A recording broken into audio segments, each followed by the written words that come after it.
Today's guest is a multifaceted entrepreneur and creator in the digital economy.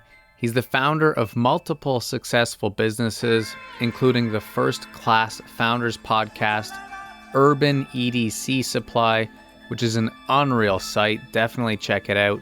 Spotted by Humphrey, which is just an incredible story about the family dog, and GrowthJet. He teaches us about getting started with one of the most valuable modern business models, building a personal holding company. We talk about creating a powerful personal brand, how to navigate the world of entrepreneurship with intention, and the mindset that you need for success in today's fast-evolving creator economy. He shares his own journey from finance to e-commerce, becoming a creator, and drops a ton of valuable insights as to how to scale your own passions into profitable businesses. Please welcome to JKL, Yong Soo. So you've been on a lot of podcasts. I've done a lot of interviewing myself, and I realize that I'm putting you on the spot, but I want to ask, if we created the best episode that you point people to and you say, go listen to this episode of Just Keep Learning that I was on, and it delivers on helping people become founders in this creator economy, what are the things that you think we should put at the front of the episode to really help them the most? Yeah, absolutely. First off, Justin, thanks so much for having me. Appreciate it. The thing that's really important in my mind is a mindset. And the mindset encompasses a lot of different things. So for example, I think your surrounding environment is probably the most important thing, I would say. And subconsciously, people don't even think about it, right? They just go about their day. Oh, this is my life, and they just go about their day-to-day activities, not really thinking about like who they're interacting with, right? What kind of thoughts are going through their mind when they talk to these people, right? When they're scrolling through feeds, what are you watching that's like going inside your brain, right? Like these things are really important. For me, like I moved from New York to San Francisco, bought a one-way ticket, and I lived on the floor of a high school friend for 3 months. I was living on the floor on an air mattress. My back was killing me. It was real rough, and I did that because when I was in New York, so I was in finance. I was literally working on Wall Street. Graduated from college in 2009 during the Great Recession. So terrible time. But I realized that I wanted to surround myself with people that I wanted to be with in the future, right? So like where do I see myself in the future, and how can I surround myself in that place? And so when I did that exercise, like I was like, all right, so New York, I'm in finance, but there weren't a lot of like communities for startups, right? And so I knew I had to get myself out there to San Francisco so that I could start the life that I always wanted to live. And that ultimately is starting my own company. So that was the goal when I first left New York City, is to start my own company. But I wanted to do it in San Francisco because the environment is so entrepreneurial. It's like, for example, on the East Coast, I feel like a lot of people they don't necessarily judge you, but they prefer you to work at a company that's like reputable, right? A top, Big Four accounting firm or an investment bank. Like they value that tremendously. But here in San Francisco, you start a coffee shop down the street and people are like, oh, that's so cool. Like, can I go try your coffee? Like, it's a different environment. And I feel like that is so like understated and people don't realize how much of an effect that is, because it's like your brain, your subconscious is like constantly gathering information around the environment and like normalizing what's okay and what's not okay. And like, unfortunately, humans, we want to fit in. It's like a weird thing, but we want to be accepted by others. And so like when your environment is telling you that it's not okay to do certain things, but that's exactly what you want to do, then you got to move and you got to go to a different place. And so that's exactly what I did. I left in 2011, October. And so, going back even to New York, I was starting these side gigs. So I had I was writing for a personal finance blog for $25 an hour. And it took me like 3 hours to write one article, which I think you could probably make more at McDonald's than, doing what I was doing. But it gave me a taste of the self-reliance that I feel like is so important, is like, you don't want to rely on someone else to give you a paycheck every 2 weeks to survive. And I feel like most people live like that, and they feel like it's okay. Like, okay, well, every 2 weeks I'm going to get this paycheck and I'm going to pay my rent. But in reality, like, that's if you think about it, like, that's such a bottleneck for your freedom and like for, just for whatever you want to do. It's such a stress point. Like if they cut you off, like if they terminate you, then you're screwed, right? And so I wanted to, build my own kind of side income. And so that's why I started writing for this personal finance blog. $25 is an article. I would not recommend anyone take that job for $25 an article. But I did that. And then I, started developing, this is 2009. So this is around the time when iPhone apps were blowing up. And so I was trying different iPhone app development. And, I made a classic mistake of outsourcing the most critical component of the product, which is engineering. Like, I'm building an engineering product, and I was looking for all these development shops. And back then it was like a wild, wild west. There's, it was really hard to find a good one, a reputable one. I found one in Ukraine, and the developer actually like went off to a vacation in Thailand for like a couple weeks, and I couldn't even like reach him. And it was a terrible experience because I was literally paying him on retainer, right? And like, it's just so frustrating to have a project that you're paying for, and it's, you don't have control over that. Like the developer has all the power. You have no leverage. And so, to be honest, that contributed to this decision that I needed to move to San Francisco to network with other engineers in San Francisco so that I could start my own company. And so that was kind of like my thinking was like, wow, like, first of all, there are no engineers in New York City, or very few. The mindset of people here are like, they're happy with these jobs. They go to work, they after work, they go to happy hour, they, party on weekends. They spend a ton of money because they're making a lot of money at banks and law firms, but then they're unhappy during the rest of the week when they're working. And so that was not the life that I wanted to live. So I bought my one-way ticket, San Francisco, and then that really changed the trajectory of my growth of my career. And so I think that's kind of the number one takeaway that we can kind of structure this episode around is the mindset and how that impacts your decision making. At times we see the iceberg, we see the top of the mountain, and we don't see all of the things that happened to build the foundation of someone who's successful. You are successful now many times over, but I really appreciate you sharing those early stories, because that's the stuff that people do need to hear to make them realize that they're not alone when they're on that island struggling to figure out these first things. They might even have to kill their first few darlings as well. Maybe they start a podcast and it doesn't work. Maybe they start an e-commerce company and it doesn't work, and they think that there's something wrong with them, and they return to that sort of 9 to 5 or something that maybe deep down they know they don't want to do. So I really just first off want to give you a pat on the back and say how much I appreciate you sharing those early stories, because it really does have a big impact.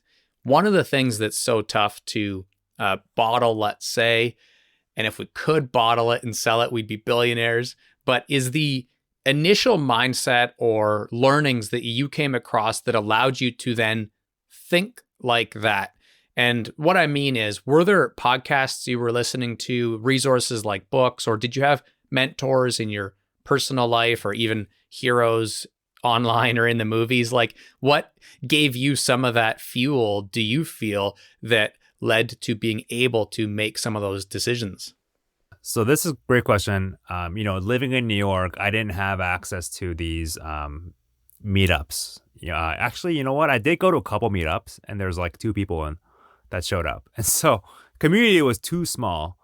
So what I did was I started watching and listening to podcasts, and I became obsessed. Like literally in the subway rides, my lunch breaks, at night when I'm, eating dinner by myself in my apartment. Like I was just consuming everything.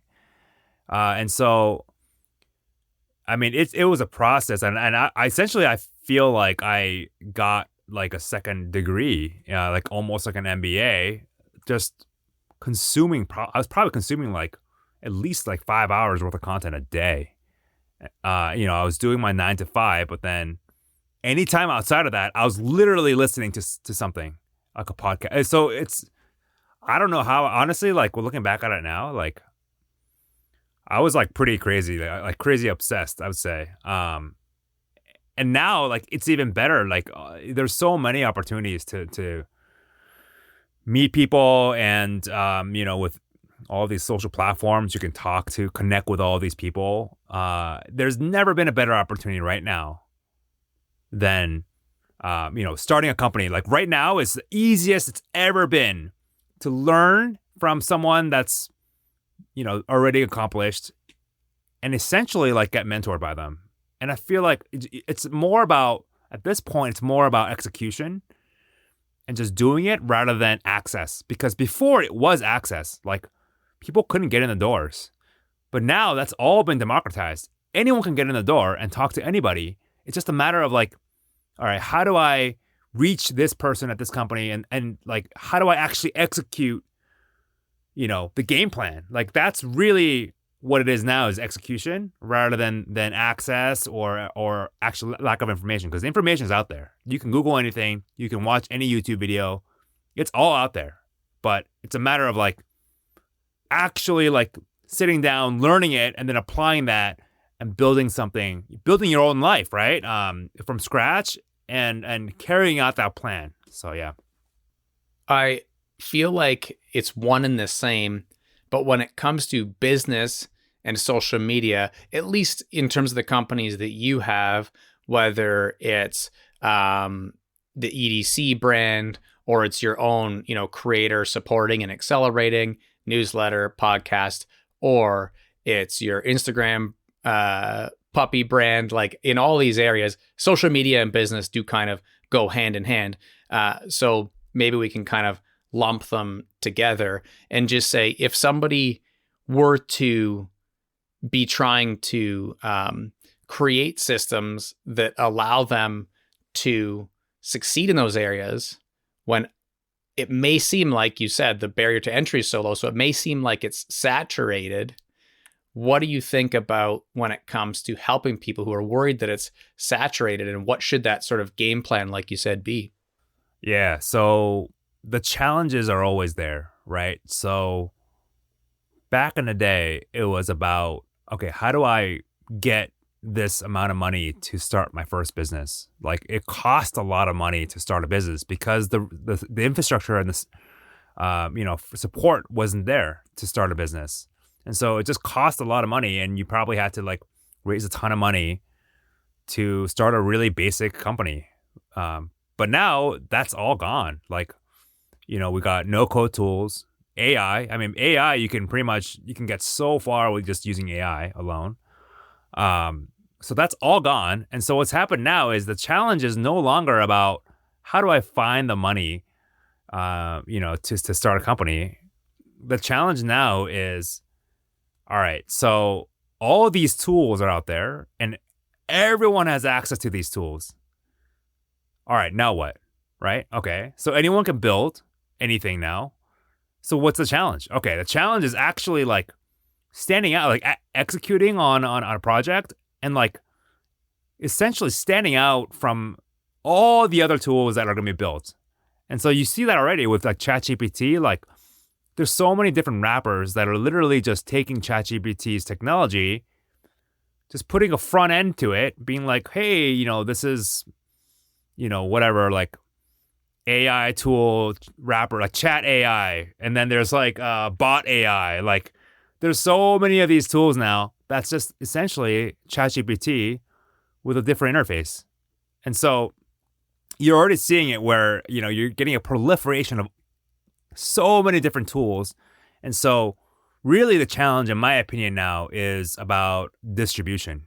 And how do you stand out? How do you get, how you build an audience where you're going to be able to distribute your product, because your audience is going to theoretically trust you, right? More than, a company that has no reputation. And so in my opinion, the biggest thing moving forward, the challenge, is going to be about trust. And so how do you earn that trust with each of your customers? And you earn that trust by building consistently that trust over time at scale, by building your audience. So I think that's kind of where this is moving towards is when you have basically an infinite amount of tools that can be built because they're so easy to build now, like who's going to be able to stand out? And I do feel like, it's about distribution that's going to win now. So. And that ability to help people with personal branding. I'm a big fan of your newsletter, and you have, again, it's so fun talking with people like yourself, but it can be challenging in another respect. And that's that, as you know, you have kind of different pillars of the ways that you've been able to be a successful entrepreneur. But to kind of stick with that creator economy idea, like first-class founders and that sort of area, you just mentioned personal branding. I'm a big fan of the stuff that you write and produce there. One of the most valuable things that you talk about when it comes to personal branding is the ability to network. And so if we were to talk about this idea at as simple of a level as we can to help somebody who's maybe nervous and doesn't know where to get started, what are some key pointers we can give people when it comes to networking in this economy? Yeah. So, we mentioned that it's easier than ever to connect with people. The barriers have been broken down. Connections are democratized now. Anyone can reach anybody. Like, I get random DMs I get probably 100 DMs a day, and it's from anywhere. Like, anyone can DM me. And to be fair, I do read those DMs. I read all my DMs, right? But there's a lot of noise. 99% of it is noise. And so how you get, like, for example, like how you would get my attention is, a creator has things that they're pushing, right? And so, for example, like I have my newsletter and my podcast, First Class Founders. Like, if you DM me saying, hey, I listened to, your last 3 episodes you did with so-and-so guest, like those are amazing. Like how long does it take you to make those videos? Or whatever it is, just like show interest that you actually did your homework and consume some of the content that I produce. Because it doesn't, Justin, like podcasting, it takes a lot of time. It's a labor of love for a long time before you see any type of ROI, right? So that it takes a long time to make these episodes. And so if someone DMs me and says something like, hey, I really enjoyed your episode, like I'm going to respond. I'm going to say, thank you so much. Like, that means a lot to me, right? It's just as simple as just listening to an episode and telling me you listened to it is going to get you way further than, it's so funny, Justin. I got DMs from podcast production companies, and they're like, hey, we can make short form videos out of your podcast or long form video on YouTube. Like, are you interested? And I'd be like, all right, well, have you listened to my podcast? Because the way that I do my podcast episode is pretty unique. Like, it's not a traditional, question and answer type podcast. It's, it's almost like an audio documentary, because I work with the producer on developing this like storyline of this, this show essentially. And I asked them, hey, have you listened to any episodes? And they'd be like, no, I haven't. And it's like, then why are you DMing me in the first place, offering this service? You've never listened to it. And I'm like, because they're like, okay, we can do this for $500 a month. And I'm like, I guarantee you, if you listen to my episode, you will not say that you can do it for $500 a month. Like, I challenge you to do it for $500 a month. Like, that's my response. And then that's it. Like, that's the DM, and then they never come back, right? So it's like, do some homework, and like every creator, you know what they want, which is just, it's just easy. Like, listen to a podcast episode, or if they have a newsletter, just hit reply on their newsletter and say, hey, I love this newsletter. I love how you make these X, Y, and Z points. Like, don't just say like, love your newsletter, and that's it. You got to like show effort. Like, oh, I love how you talk about this. I'm trying to apply it to my own business, blah, blah, blah. And then like that, you build a relationship. And then if you do more and more of that, like, they're going to be like, wow, like this person is like so invested in my content. They love my content. So like, yeah, I'll talk to you, like it's like a trade-off of like a value essentially. And your value when you start out, when you don't have much to offer, is, I guess, engagement with the content. And then ultimately like, ultimately if they have an offer, like a low ticket, let's say it's like they have a book or something, right? Like a $10 book. Like if you can afford $10 and buy their book, like that's such a low commitment, but they'll be so thankful, and they will talk, like they'll talk to you. And so like, it surprises me how many people just send these cold DMs and they're like, hey, you want to get on a 30-minute call. And I'm like, why do you want to get on a 30-minute call with me? Can you like expand? And then like, at that point, they usually don't have an answer, and they're like, oh, it's just, I want to, let's connect. And like, there's no that, like, I don't need to, it's going to sound weird, but I don't need to connect with that person. Like, I don't have any interest, right? So clearly the value is one-sided, where it's like, they want to connect somehow with me. And, yeah. And so it's just really about like finding that value exchange that works. And, yeah. Well, you're an incredibly busy person. And for me, I stopped taking those types of meetings too. Those are probably the DMs that I don't reply to be honest. I mean, I would if I was in passing, but to an extent, we have to manage one of our most important resources in time. And I remember ending up at coffee shops and sitting down in front of someone and then realizing really that there was no purpose to meeting up with them.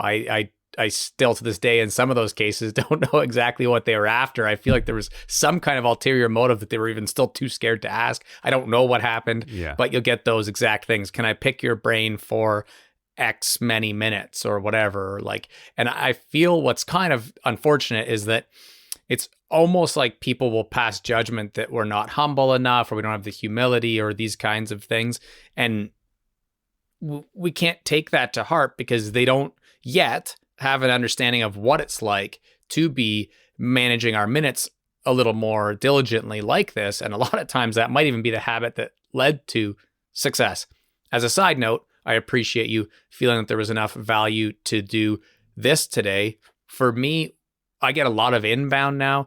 So there's tons of podcast episodes, pretty big guests, I suppose, as people might say, authors and people with big personal brands and social followings and businesses, etc., that I don't have to do as much outreach, but I still do when I come across a great creator, such as yourself and some of the others.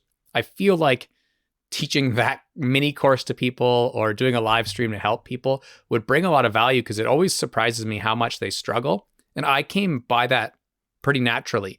Like when you mentioned the idea of replying to someone's newsletter, I would genuinely do that because I just was replying to their newsletter. All of a sudden, 6 months later, you're with this person on a podcast episode, and it's someone like Brendan Kane, who's been a New York Times bestseller twice over, and something like that. And looking back, I suppose those were the reasons that happened. It's kind of like relationship advice of playing hard to get or not actually feeling desperate. And then all of a sudden you have these relationships. I feel like that underlies, as I said, a lot of the businesses that you do, obviously the creator one. But one of the things we don't talk a lot about recently on this show is direct to consumer, e-commerce, Shopify. I feel like if we were to pick one of the business pillars right now, that a lot of people might be sitting at home with an idea of a Shopify store that they could build. I'd love to hear about how you came up with the idea of that business model. And I guess just explaining what the business does.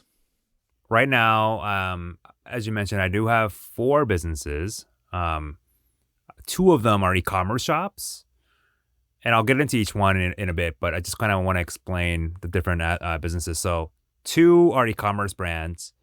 One is a 3PL, which helps other e-commerce brands. And so those are my 3 businesses for quite a while. And then I launched the creator business, essentially. I'm kind of lumping everything that I do in the creator world into one business, but I'm kind of experimenting with it. Like I have sponsorships, for example, in the newsletter. Like I wouldn't consider that like a separate business. I just lump that in with like all the other stuff I'm doing. So essentially 4 businesses. And so the 2 e-commerce businesses, well, actually, you know what? Let's go back to 2015 when I launched my first business, Urban EDC. And so this business is an interesting business because how I started it was just looking at my credit card statements. And so it's kind of funny, but people ask me like, what business should I start all the time? And what I tell them is like, okay, so you got 2 resources that you can look at. One is your time. So like when you don't have to work, you're just hanging out at home or whatever, your free time. Like, what do you like doing? How are you spending your time without you like feeling like you're working, right? So that's the first barometer. Second barometer is credit card statement. So you're looking at things like, what am I buying on a regular basis? That's obviously not like groceries or utilities and things like that, but like, things like your hobbies. Like, what are you spending your money on? And so when I looked at this, I determined that like this category of little, I guess, pocket tools like pry bars, bottle openers, and like desktop toys like spinning tops and fidget stuff. Like that was something that I was just constantly just buying, like without even thinking about, because I thought it was really cool. Like titanium machine pens, the knurling on it. It's just a really interesting thing for me. And so I decided to double down on it, and this is right around the time when Amazon FBA was kind of dying and Shopify was on the rise. So like, people were trying to build a brand outside of Amazon, and so instead of going on Amazon, I decided to just go right into Shopify and building a brand. And so, yeah, that's kind of how it first started. And I should tell you, like the way that I validated the store was I actually bought stuff off of Amazon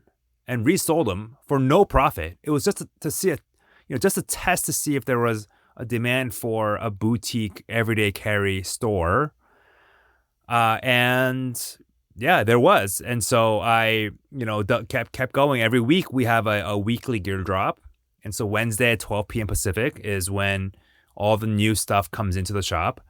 And so that creates this nice cadence where it's like it's like a feedback loop. Okay, what did well last week? What didn't do so well? Okay, let's double down on things that are working. And so it's like a heartbeat of, what we do. And so that's kind of how the first business started.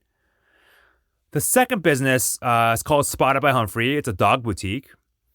And that started very organically because, my wife and I brought home a French Bulldog in 2017, and his Instagram just blew up. This is right around the time when Instagram videos were starting to get really popular. And so we had a few videos that got up to like millions of views. And so when that happened, like, obviously Humphrey is our French Bulldog. His following just blew up, and people were asking like, hey, where can I buy that harness? Where can I buy that leash? So we decided, hey, instead of like just linking them out to like Amazon affiliates, like why not just make a shop ourselves? Because we already have the infrastructure. Like we already have one e-commerce shop. We can just spin off another site using Shopify and just do the same thing. And so that's how the second company was born. It's just essentially, the front end is all the same. Urban EDC, front end, website, same. We actually use the same theme for the second one, Spotted by Humphrey. Same theme, different colors and all that. It's audiences are very different. But back end is all the same. And so we decided, hey, let's just pool our resources together and just have 2 e-commerce stores. And so that's how that began. And then a couple years later, fulfillment and logistics is really challenging for e-commerce brands. So we decided to bring everything in-house. And so we decided to ship everything ourselves. And then we actually had brands coming to us being like, hey, who's doing your fulfillment? Because like my fulfillment is such a pain.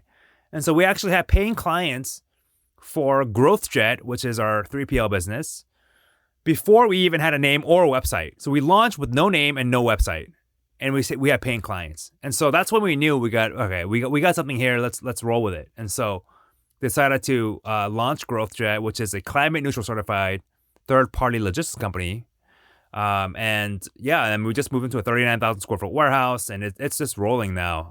And so those are kind of the three different e-commerce related businesses.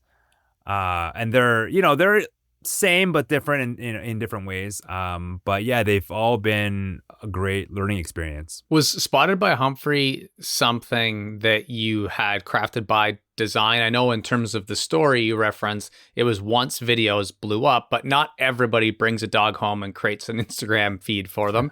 So was that at least in part something that you were thinking of growing Humphrey's brand? We did not anticipate that he would become a celebrity. No, it was totally random. But then once we saw that there was traction and momentum, then we spent more time. We tried to create more videos and we try to engineer more viral videos and things like that. But when we're bringing him home, we weren't planning like, okay, let's make this little dude a star, right? Like we were not planning on that at all. It's just very opportunistic. And so, one core theme of like what I've done in my life, in my career so far is like, you want to see the opportunities and like when they come, you want to maximize that opportunity. And so like a lot of, I read somewhere like, I think either Jeff Bezos or someone that basically said like, you want to maximize your ROI, return on investment, on your luck. And like that's what differentiates really successful people versus like, average folks, because luck is something that's really difficult to predict. But when it happens, then you really cash in, and that's when you see your huge jumps. And so it's really important to like be cognizant of like what's happening around you. Like for example, during COVID, like March 2020, we got kicked out of our space. But instead of being fearful and being like, oh my God, like we got to shut down our business, we went aggressive. We said, oh my God, this is an opportunity of a lifetime. We got to lock in a long-term lease because the lease, no one knows what's going to happen with the world. So we got a lease that's like super cheap. And our business boomed in 2020 because we were doing logistics, and one of the companies is like wellness drinks. And so we were like shipping. I was actually in there, like I actually had like forearm problems because I was shipping so many of these beverages. But we were like just rolling. 2020 was very profitable for us because we were just, e-commerce is crushing it. And so, when these challenges come up, I always see the other side of the coin, which is like, there's opportunity.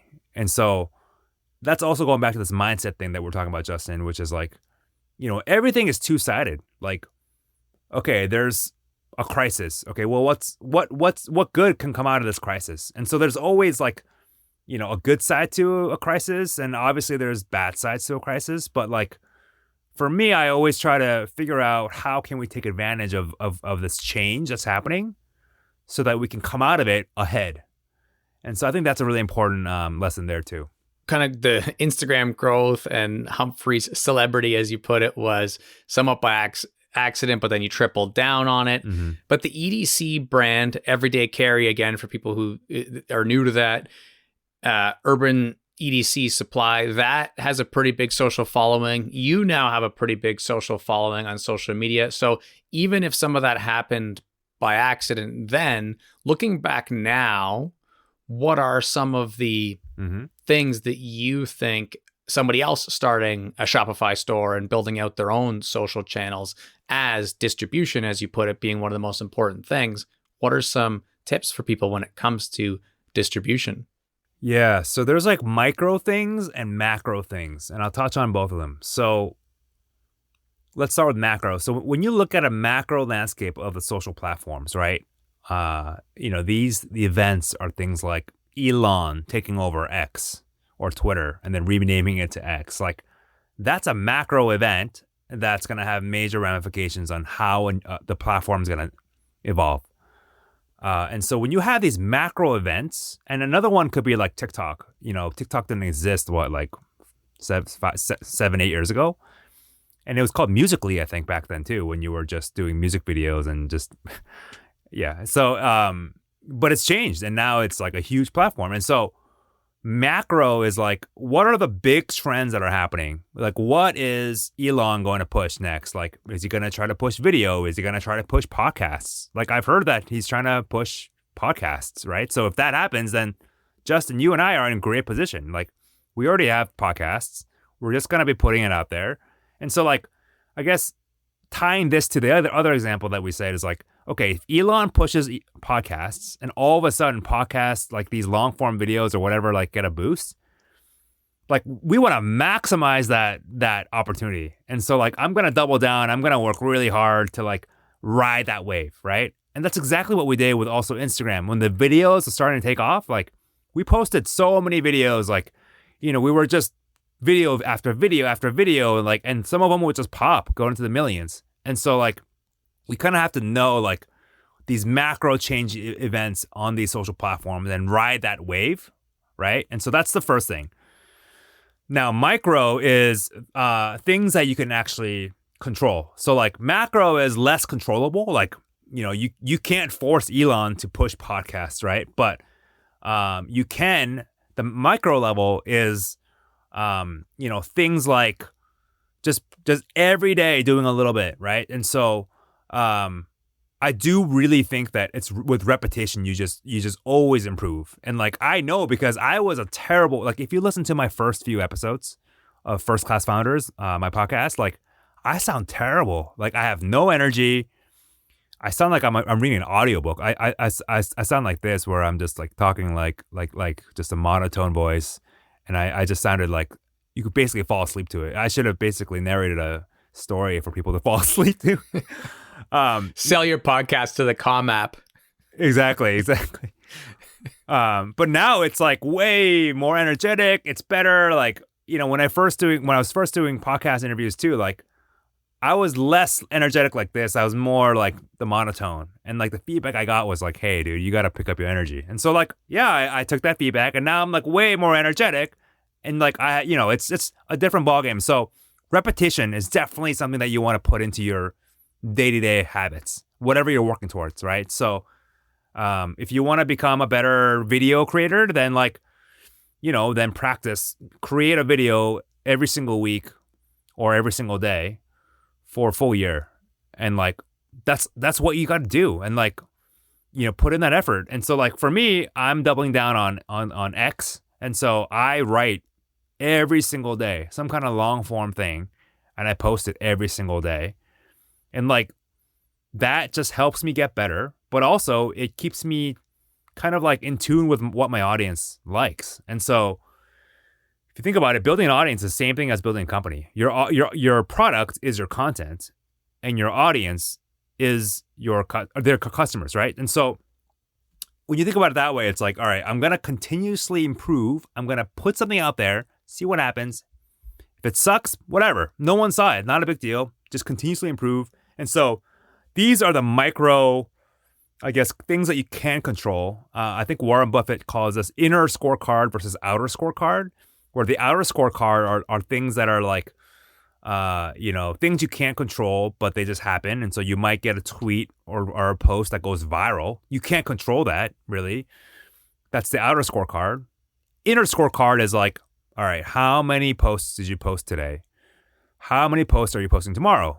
Like, these are things that you can control. And that's how you can kind of manufacture your own success and your luck by just putting in the reps every single day. And so, going back to your question, pay attention to the macro changes that are happening because you can really ride the wave of one of these big changes. And that's why I'm paying really close attention to what Elon's doing because he's going to be making a lot of changes and like, we'll see what he does. But like, I'm excited. Like I want to like ride whatever he changes he's doing. And then micro is like, I'm writing every day because I don't know what those changes are going to be, but I want to make sure that I'm ready for it when that happens.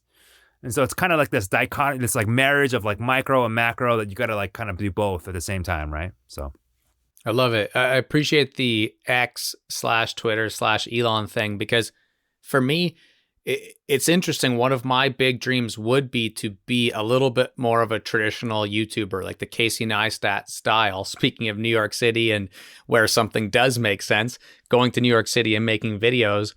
But for now, I need to make sure that the foundation of business and having the machines running to afford me some free time to just make creative videos, that makes sense and fits into my habits. And as you mentioned earlier, how our habits match to the success.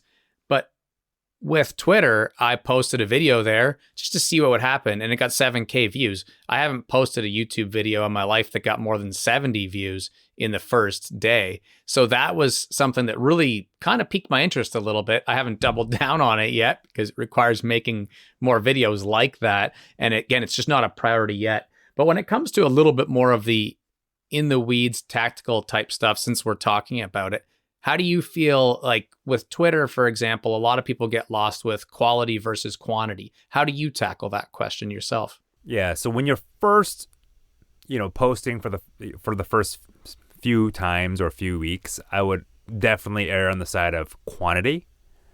And the reason why I say that is because too many people place an emphasis on planning and what people think of you, especially at the beginning. So like, when you're getting yourself out there for the first time, you're really fearful about what others will think of you. Like that's just a human nature thing. But the more you post, the more you'll realize that no one actually cares. Like no one cares. And so it's really about repetition in the beginning. And so I would definitely do as many reps in the beginning. And so quantity is first in my book. And then through quantity, your quality will get better. And so after a certain point, yeah, maybe you do a little bit more thinking about, okay, now I've done a lot of these. Like, how can I improve? Like, what is the process? Like, what can I do to like, get more engagement or whatever it is, right? That's going to be step 2, which is like quality. And so that process is probably the most, I guess, time consuming, but like you want to make sure that you're, you get in the habit of producing a lot of content or just repetition, and then you work on your quality, but don't lose that consistency, because the last thing you want is like, you don't want to lose it, because then you have to start back at step 1 again, right? Which is like produce a lot of content. But then step 2, producing a lot of like work on your quality. And then the step 3 is like both quantity and quality, which is really hard, right? I mean, that's what we all strive for, but it's hard to reach that. But if you do enough, I mean, if you look at like, let's use a basketball example, right? Like professional basketball players, like how do they have like some of these guys have 90% free throw rates? Like how do you do that? Like you just continuously just do it over and over again, and then you also try different things. Maybe some form isn't working, so you try a different form. Like, so it's this process of like, first thing is like repetition, get in the habit of continuously trying. Second thing is like, okay, quality. Okay, let's make this better. How can we learn? Third thing is both quality and quantity, because at that level, you're essentially like playing in the big leagues where you're like, you can do both. And you should be doing both at that stage, right? And that's when you're going to see this compounding growth.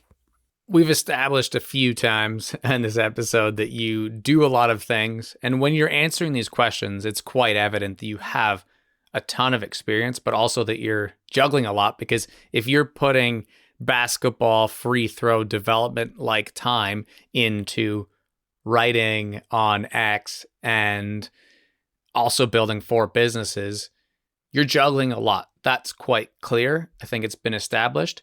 How do you feel about the topic of burnout, or being able to have empathy for the listener who's like more overwhelmed by hearing all of the stuff that you do, as opposed to motivated at this point? So this question is really, it's hard for me to answer, because I don't think there is such thing as burnout. Let me take that back. There is burnout, but the only way you burn out is if you're not seeing wins from what you're doing. unexpected wins. So what I mean by that is, let's say you're posting on X/Twitter for a full year, and you start with, let's say, like, I don't know, 0 followers. You post for a full year and you get to like 10 followers after 1 year. Like, that is very discouraging. And so at that point, you would feel burnout, in my opinion, because you're trying so hard and you're not getting anywhere, right?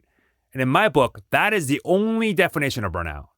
The definition of burnout where you're constantly working a lot, like you're working, morning, night, whatever, like you're getting 6 hours of sleep, but you're like crushing it.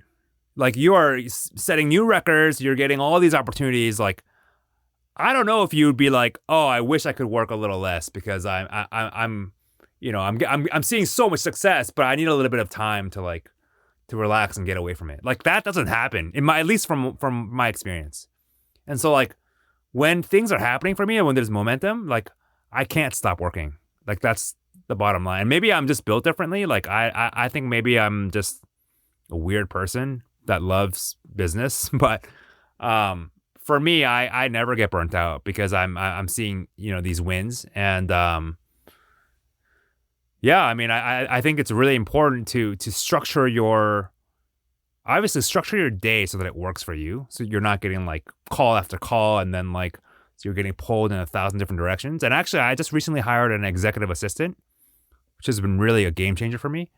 And so she handles my inbox, she handles all my scheduling, and she actually helps out with a lot of my newsletter and back-end podcast stuff as well. And so that has opened me up to more stuff, right? So I think that if you feel like you're getting pulled in different directions, then I wouldn't call that burnout. I would just say that you need to think about your time and evaluate your time, how you're spending it, and then maybe hire some people to do those lower value tasks, right? But I wouldn't consider that burnout. I would say that's more of a mechanism of you realizing what the next steps are to grow. And so that's how I see burnout. Justin, I don't know if that answers your question or not, but yeah. I think it really does. One of the ways that I love to approach this show is the idea of open-ended, more opinion-based questions, and that maybe the person I asked that a few months ago might have answered it differently, and the person next year might answer it differently as well. But there's not going to be really a wrong answer per se. I think we earn value from each answer regardless. And that's not just a political babble like BS. It's true, depending on what the question is. Obviously, sometimes there are right and wrong answers. And I can really relate because I mentioned a little bit about my intrinsic desire, my creative artist side, wanting to produce better and more YouTube videos. And that's a perfect example. I feel like in the YouTube world, people pour, 80 hours into making a video that gets 1 view over the course of a year. And then they make 40 of those. And it's like, how do you stick with that? You must friggin' truly love it, or you're going to burn out. And so I certainly appreciate what you were saying about not seeing the momentum build and the success and being able to kind of have the green lights, I guess, as Matthew McConaughey puts it. It's something that I feel like happens a lot on this show, but as I'm doing a little bit of reflecting on this episode, we're going to be wrapping soon. I feel like there are so many things that you bring value to the creator economy in, whether it's storytelling. We could dive into a little more beyond your executive assistant of how you structure your day, as you put it. We could talk about so many different topics when it comes to helping people with business, but naturally we'll run out of time. And I think in maybe a year from now, it'd be fun to have you and I both listen back to this episode, poll the audience, maybe even both audiences, and create kind of a follow-up question type round 2. Before we do, though, I always ask a series of theme questions, and I'll rattle those 3 themed questions off. But just before I jump into those, I wanted to ask, this is always a fun topic too, and I feel like you're the type of person, because you said you eat, sleep, and breathe business. If you had ideas for yourself or somebody else about another business, if you went to add business 5, what would it be? So I do think that the world of entrepreneurship is changing now. From, people are seeing the VC path as not only basically 10 years ago, people thought, oh, you got to do the startup world, to exit and make your millions or whatever. But I do think that there's this new path happening, which is I call it a personal holding company. And I don't know if you saw any of that content that I've been posting, but basically it's the concept of having a portfolio that you manage yourself. So this is not, you're not raising investor money to get the highest, ROI on the portfolio. This is for yourself. And so this concept is essentially, you have a set of businesses where you're not operating them. So like I have CEOs and general managers across all my businesses. And so you're not managing them, but then you're obviously tracking it to make sure that it's doing well. And so you're kind of managing the portfolio of businesses that serve you yourself. And so the biggest difference between a regular holding company and a personal holding company is that a regular holding company is like, you raise a round of funding, or, you have investors, and like you're looking to buy companies that are, really doing well financially. And so in that scenario, like theoretically, a holding company can go out and buy like a scaffolding company because it has high margins. Like every time they go out and like build up the scaffolding to do painting on a building, whatever, like it's a huge margin business. But I have no interest in that scaffolding business myself.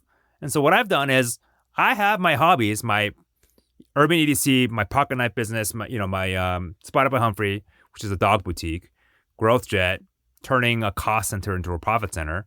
And now this creator thing, like those are all centered around me. Like I am interested in all those. And like I work on the dog business with my wife. So we get to travel. It's all tax deductible because we're doing a lot of these campaigns. We're staying at a 5-star hotel in Sonoma in a couple of weeks, and that's all paid for. Like we're just going there to create content. So like it's so fun for me, right? And so like it's about this idea of like building different parts of your life, or like building businesses around your hobbies to serve you, the entrepreneur. And I feel like this idea is really new, and I'm actually trying to like promote more of this idea because I just realized I've been living this personal hold called life for the last 8 years, and now like all these entrepreneurs that even like big time entrepreneurs that they want to build a PhD, and like all of a sudden I'm like an expert in it because I've been doing it for 8 years. And so I think for your listeners, if you can, I would kind of ride this wave of like this idea of a PHC, a personal holding company, because I do think that this is kind of like the next wave of entrepreneurship. And so I don't really know tactically like what business would come out of that, but just the infrastructure for PHCs does not exist right now. And so like that will be a good opportunity in my eyes. That's awesome. I have seen the content and I'm following it, and I look forward to seeing more and more of it because I feel like I'm still early on in my journey. I'm a lot closer probably to my listeners than I am to you in terms of the different things that are kind of rolling along. I can't go hire a few CEOs right now, but I have so many ideas that I feel like I'll be in a similar position. So that's why I'm definitely paying attention. Before we do the themed questions, you know everything that we talked about so far in this episode. You know the value that you bring. Is there anything that you'd feel like if we wrapped right now, you'd be leaving out, or any last second thoughts that you had on these topics? If you asked me this question, the question prior, I think I would be talking about the personal hold co. But because we just talked about it, I think we're all good. Boom, mic drop moment. All right, so the first theme question is just something that you yourself are learning right now may or may not be off-brand. Well, my wife and I are expecting our first child next year, so I am learning how to become a parent. So that's been it's been a lot of it's been fun, but also very intimidating and challenging. But yeah. Well, congratulations. That's the main thing that I'd love to say there. And in a year from now, if you're looking for your first co-founded business beyond the Spotted by Humphrey with your wife, then let me know, because parenting is a topic, a category that I've never really tackled. But I mean, I'm so interested in that topic too. And I think like, it's just, you know, I mean, what better value can we bring to the world than being good parents? Right. So congratulations. Thank you. Thank you. One piece of advice, speaking of being, this is great timing to have that announcement, because the second question is, if you were to leave one piece of advice for the next generation, what would it be? I would say to question everything that you learn and that you know that society tells you, even for me. So, you know, if my child later on comes to me and says, Dad, I don't agree with what you're saying. Like, that's great. You know what I mean? Like, okay, that's great. Like, prove me wrong. Like, I would love to see it. But I think that each one of us brings a, gift to this world. And it's about the viewpoint that you create yourself, and then telling people about it and creating a movement around that. Like, we need more people like that versus people who are just listening and following in the footsteps of others. Like, I just feel like we need more movement creators and leaders that that the first thing that I would say is just question everything. Like, no one has this figured out. Like, everyone is trying to figure it out as we go. And like, when I realized that, like, it unlocked a lot of doors. Like, I don't see people in authority as like, oh, they're the ones that know everything. Like, I just feel like, there's just so much opportunity to do everything better, as a human race. And so, like, question everything that you learn and kind of see and listen to. It's perfect. The final one is, you take the microphone. I know you're a fellow podcaster. If you were to ask me a question, what's something that comes to mind? I would love to know, what's your purpose for what you're doing with your work, like this podcast, what message or why is it that you do what you do? As you said earlier, it's a labor of love and it's a lot of work. And I think it's even more work than people realize when you're doing podcasting the right way. So I'm so damn thankful that I have a big why, or else I don't know that I'd be able to keep going. And that why for me is that I felt like I really didn't belong in like traditional education and the traditional 9-to-5 world of work. Very much like intrinsically didn't really feel like I belonged, to the point of like panic attacks and stuff. Like, it just wasn't built for me. But I had kind of coping mechanisms and cheat codes, and whatever I did, I could get by. In fact, I could get by like with good grades and stuff. And when I went into education, I did my master's in education, I was learning from people like John Taylor Gatto and Sir Ken Robinson and Randy Posh about modern learning, head fake learning, and how we have to get rid of the school system from the Industrial Revolution and, John Taylor Gatto's book's called The Weapons of Mass Instruction. Like, it's beautiful. How can we stop teaching the way we're teaching, or else too many kids are not going to be able to succeed because they're creatives, because they're entrepreneurs. And most of that was surface level, but then I met youth in jails, mental health hospitals, teen moms, and youth with addictions. And I was like, holy shit, every one of them is super creative. And they would make an incredible podcaster. They would build an unreal blog or a dog Instagram channel, but they don't know how. And I don't know how either. When it comes to all these different mediums, I can't know them all. And so I have to go seek the experts, because the skill set and competitive advantage I have is maybe networking and learning how to produce something like this. And then I can at least share it with people to help them learn. And the other thing for me, if I go to, it's very similar to what you said earlier on about yourself, why I do entrepreneurship in general is because I have that dream lining of being able to help my own kids. They're only 5 and 10 right now, but in 10 years from now, they can really benefit if I know these skills firsthand and instead of having to say to them, I don't know, look it up. So that's why I'm trying to also learn entrepreneurship firsthand to bring it full circle to be a better mentor to my kids. Amazing, man. I love that. I feel like it's so important to know why you do certain things. And I feel like that's like one of the best answers I've heard. So it's awesome. Well, that means a lot. Somewhere that I can definitely continue to learn from you is the how, because I've had that middle piece of the golden circle for me has existed from day one. It's nothing I've really had to develop. I've probably gotten better at articulating it, but it's never even budged a tiny bit. It's the reason why I started the show in the first place. And then what the show has looked like so far and how we've reached success with it is what continues to evolve. But yeah, I appreciate that. It means a lot. And the last thing is, if people want to go support your work, the classic question, where and maybe why do they go? So I'm pretty active on X/Twitter at Yong Soo Chung. That's YONGSOOCHUNG. And also my podcast is it's rolling. So it's First Class Founders. So you can find that on Apple, Spotify, wherever. Or you could just go to firstclassfounders.com. And you'll find all the episodes there, all the transcripts and everything. So yeah, check me out on your podcast player.